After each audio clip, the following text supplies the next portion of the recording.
What are NFTs? NFTs, or non-fungible tokens, are exceptional digital assets that cannot be returned. They are usually used to describe items such as art, music, or other digital content. NFTs can be bought, sold, or traded like other digital assets. NFTs are built using blockchain technology. Blockchain is a decentralized database that authorizes secure and transparent transactions. NFTs are stored on the blockchain and can be bought, sold, or traded using cryptocurrency.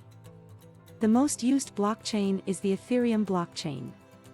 There are a few ways to create NFTs that sell. One way is to create unique and desirable content. This could include art, music, or other digital content that people would be willing to pay for. Another way is to create NFTs that are limited in supply. This could make them more valuable and desirable to collectors. Finally, NFTs can be promoted through social media and NFT marketplaces. Thank you for watching our video on NFTs. We hope you enjoyed it and found it informative. If you're interested in learning more about NFTs, we've left some links in the pinned comment. And if you'd like to make your own video like this, the link is also in the pinned comment. Thanks again for watching.